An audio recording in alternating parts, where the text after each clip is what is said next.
Rais wa Marekani Donald Trump ametoa onyo jipya na kali zaidi dhidi ya Iran kupitia ujumbe aliochapisha leo kwenye mtandao wake wa Truth Social, akisema hatua zaidi zitachukuliwa dhidi ya uongozi wa nchi hiyo.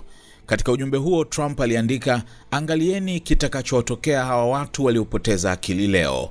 Alidai kuwa vikosi vya kijeshi vya Iran vimepata pigo kubwa katika vita vinavyoendelea. Jeshi la wanamaji la Iran halipo tena. Jeshi lao la anga halipo tena. Makombora, drone na kila kitu kingine vinaangamizwa na viongozi wao wamefutwa kutoka uso wa dunia, aliandika. Trump pia alidai kuwa Iran imekuwa ikisababisha vifo vya watu wasio na hatia duniani kwa miaka mingi. Wamekuwa wakiua watu wasio na hatia duniani kote kwa miaka 47 na sasa mimi kama rais wa 47 wa Marekani ninawaangamiza. Ni heshima kubwa kufanya hivyo, alisema. Wakati huo huo, Wizara ya Afya ya Israel imesema watu 213 wamefikishwa hospitali ndani ya saa 24 zilizopita kutokana na vita vinavyoendelea na Iran. Taarifa hiyo inajumuisha raia pamoja na wanajeshi. Kwa mujibu wa wizara hiyo, watu 4 wapo katika hali ya wastani, watu 196 wapo katika hali nzuri na watu 13 wametibiwa kutokana na mshtuko wa hofu. Wizara haikutoa maelezo ya kina kuhusu sababu ya majeraha hayo, ikisema baadhi ya watu huenda walijeruhiwa wakati wakikimbilia mafichoni badala ya kuathiriwa moja kwa moja na makombora au rocket.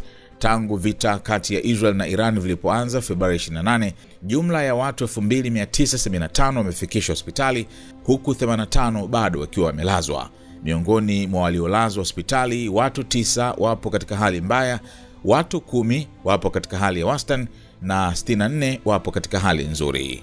Wakati huo huo, jeshi la walinzi wa mapinduzi ya Kiislamu IRGC limetoa onyo kali kuwa maandamano yoyote mapya dhidi ya serikali yatakabiliwa na hatua kali zaidi kuliko zile zilizochukuliwa mwezi Januari. Katika taarifa iliyotangazwa kwenye televisheni ya taifa, jeshi hilo lilisema maadui wa Iran wanajaribu kuchochea hofu na ghasia mitaani baada ya kushindwa kufikia malengo yao katika vita.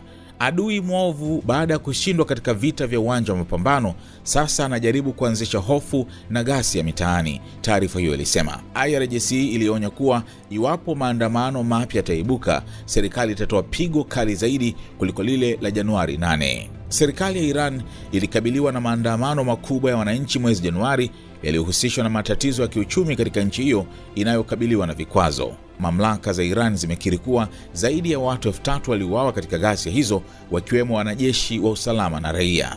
Hata hivyo, shirika la haki za binadamu la Human Rights Activists News Agency lenye makao yake Marekani limesema idadi ya waliouawa inaweza kuwa zaidi ya 7,000, wengi wao wakiwa waandamanaji.